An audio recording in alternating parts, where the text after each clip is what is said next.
नमस्कार दोस्तों, SRH कहानियां में आप सभी का स्वागत है। आज की कहानी का शीर्षक है पौष का अपना अपना अर्थ। एक महिला ने अपनी किचन से सभी पुराने बर्तन निकाले। पुराने डिब्बे, प्लास्टिक के डिब्बे, पुराने डोंगे, कटोरियां, प्याले और थालियां आदि सब कुछ काफी पुराना हो चुका था।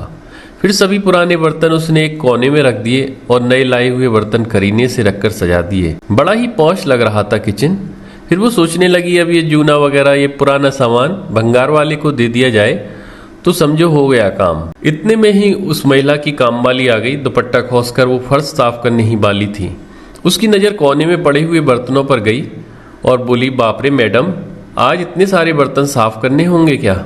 और फिर उसका चेहरा जरा तनावग्रस्त हो गया। महिला बोली, अरे नहीं, ये सब तो भंगार वाले को देने हैं। कामवाली ने जब ये सुना तो उसकी आंखें एक आशा से चमक उठी और फिर बोली, मैडम, अगर आपको ऐतराज ना हो तो ये एक पतीला मैं ले लूं। साथ ही साथ में उसकी आंखों के सामने अपने घर में पड़ा हुआ अपना तलेठी में पतला हुआ और किनारे से चीरा पड़ा हुआ इकलौता पतीला नजर आ रहा था। महिला बोली, अरे एक क्यों, जितने भी उस कोने में रखे हैं तू वो सब ले जा, उतना ही पसारा कम होगा। कामवाली की आंखें फैल गई। क्या सब कुछ? उसे तो जैसे आज अली बाबा की गुफा ही मिल गई थी। फिर उसने अपना काम फटाफट खत्म किया और सभी पतीले, डिब्बे और प्याले वगैरह सब कुछ थैले में भर लिए और बड़े ही उत्साह से अपने घर की ओर निकली। आज तो जैसे उसे 4 पाँव लग गए थे।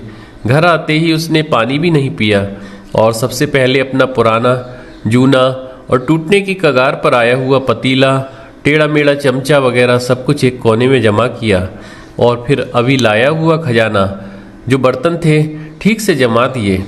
आज उसके एक कमरे वाला किचन का कोना पौष दिख रहा था। तभी उसकी नज़र अपने जूने पुराने बर्तनों पर पड़ी और फिर खुद से बुदबुदाई, अब ये जूना सामान भंगार वाले को दे दिया कि समझो हो गया काम। तभी दरवाजे पर एक भिखारी पानी मांगता हुआ हाथों की अंजुल करके खड़ा था। माँ, पानी दे।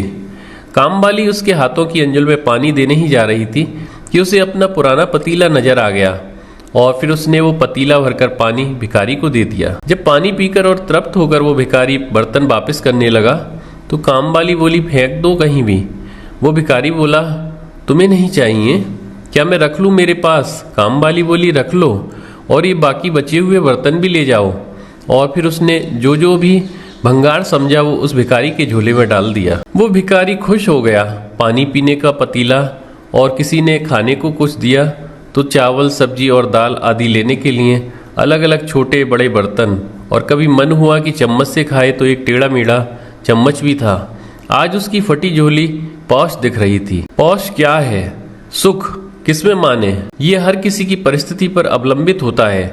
हमें हमेशा अपने से छोटे को देखकर खुश होना चाहिए कि हमारी स्थिति इससे तो अच्छी है, जबकि हम हमेशा अपनों से बड़े को देखकर दुखी ही होते हैं और यही हमारे दुख का सबसे बड़ा कारण होता है। दोस्तों, इसी तरह की और कहानियों के लिए आप हमारे YouTube चैनल SRH कहानियाँ सब्सक्राइब करें।